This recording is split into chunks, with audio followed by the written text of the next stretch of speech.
kepengin imanem kuat, iku kudu gak bodoh iku artine pinter. Tapi aja muni ilmiah, basa modern ilmiah ku pinter golek dhuwit. Pinter ngatur pajak ku jenenge apa? Ilmiah. Ilmiah itu ngeten kan. Mpun sampean ngandel kula mon. Ilmiah sing kowe mesti diridani pangeran ngeten contoh. Ilmiah itu satu fakta yang tidak diterbantahkan oleh objek atau objek tidak dijadikan sumber acuan hukum. Kalau baleni malih. Ilmiah sing mesti diridani pangeran sampean tak warai. Ilmiah sing mesti diridani pangeran itu jangan pernah merujuk atau mereferensi objek yang objek ini harus kamu tinggalkan. Jangan jadikan patokan nopo hukum. Mergo piye-piye statusnya namung nopo objek. Jadi rasionale Quran itu gampang. Misalnya ngeten, contoh paling nyata. Ketika Kanjeng Nabi ngendikan, sok mben niku wong sakwise mati dadi lemah, dadi tulang belulang, niku ditangekno saka kubur terus menghadapi hisab. Nggih, menghadapi napa? Hisab. Terus wong kafir komentar, "Aidza mitna wa kunna turaba wa idzaman a inna lamab'utsun." Sebagian ayat macam-macam lah tentang. Sekarang sampean tak bedhei. Terus orang kafir lebih ekstrim lagi. Ada tulang belulang yang sudah membiru sekali, diremes, tentu kan terus hancur lebur, terus disawurno ning wajahe Kanjeng Nabi. Masa kayak gini nanti bisa bangun lagi. Kanjeng Nabi mental mawon, ngadepi wong gendeng wis mental mawon. Lama-lama mereka lebih ekstrim lagi. Faktu bi'abaina in kuntum shodiqin, kalau kamu benar Muhammad, orang-orang yang sudah mati bangkitkan. Nanti kita tanya apa ajaran kamu benar atau salah. Berarti ada 3 hujjah ya, 3 logika yang dibangun orang kafir. Masa barang hancur bisa kembali lagi. Terus 2, buktikan bahwa yang sudah mati bisa bangun lagi. Terus kamu Muhammad harus bisa membuktikan. Kamu Muhammad harus bisa membuktikan. Kemudian teori ini kelihatan salah kalau kamu punya ilmu, ya. Punya ilmu cara pangeran, ya. Ora ilmu kados urusan pajak golek duit, mboten niku mboten ilmu niku. Niku wong kepengin mapan, ya. Tapi mboten napa? Mboten ilmu. Ngeten logikane. Sekarang sampean saya tanya, kita ini mukmin, ya saleh, ya alim, ya waras, kowe kudu yakin alim. Kowe yakin ngono ora perlu ana buktine, kowe yakin, kowe sampean kudu yakin. Mergo la ilaha illallah syaratnya kudu alim, fa'lam annahu la ilaha illallah. Kamu harus ngerti. Kalau harus ngerti berarti bahasa Arabnya ana alim, saya tahu. Yeah.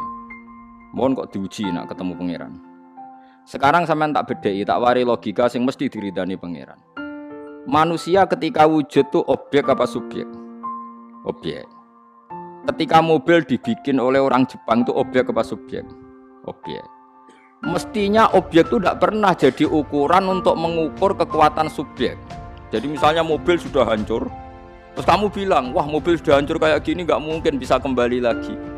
Ya tentu pikiran Anda itu benar kalau terusannya mobil ini tidak bisa kembali sendiri karena dia objek. Tapi kamu salah kalau mengatakan mobil ini sudah hancur lebur, maka yang bikin pun tidak akan bisa menata lagi. Yo gendeng, wong objek kok mengukur subjek. Nah manusia itu objek, awal wujudnya ya objek, nanti wujud lagi ya objek. Bagaimana mungkin Anda bisa bilang objek ini sudah hancur, maka tidak bisa kembali dengan sendirinya. Benar kalau tidak bisa kembali dengan. Tapi kalau kamu mengambil kesimpulan, yang bikin pun tidak bisa mengembalikan, yo gendeng, teke ora waras. Wong yang bikin kok tidak bisa. Dengan kamu mensifati yang bikin artinya hebat, bisa bikin mobil, bisa bikin pesawat. Kalau bikin daur ulang tentu bisa. Sama iso gawe kue mripate loro, teke pating krentel, iso gadekno BPKB. Oh itu sudah hebat. So SMS-an, iso selingkuh malah sing nakal-nakal. Wong iso gawe detail ngono iku wis iso nyembunyiakno aset miliaran triliunan. Itu kan wong wis jelimet, teke jelimet. Terus mati hancur. Kamu katakan yang bikin pun tidak bisa mengembalikan. Tentu kita tanya, yang bikin itu punya reputasi apa? Mulai kecil jadi besar, mata yang hanya begitu bisa melihat, macam-macam.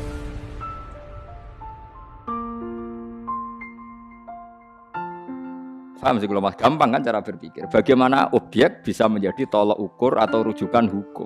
Berhubung wis hancur, maka tidak mungkin kembali loh. Objek itu tidak bisa jadi rujukan hukumnya. Jadi rujukan hukum tentu subjek. Ya seperti HP ini. HP ini tak letakkan di meja. Terus kamu bilang, HP ini nggak bisa jalan sampai di bawah meja. Ya benar. Tapi kalau kamu bilang, yang menaruh HP di meja, di atas meja nggak bisa menaruh di bawah meja, ya wong gendeng, sing dakok ning dhuwur jare iso dakok ning ngisor wong karek geser wae napa? Nah, makanya kita sebagai mukmin supaya imannya benar di ridhanya Allah, disuruh berlatih hanya nyifati Allah. Kamu jangan menyifati kamu jangan tanya caranya. Misalnya begini tak warai carane wiridan Asmaul Husna. Coba bengak-bengok tok ora jelas. Bengak-bengok ora paham nganggo sound system ngrameni tonggo tok ora jelas. Wa huwal ladzi yuhyi wa yumiitu. Itu enggak usah objek. Allah itu zat sing yuhyi yang menghidupkan.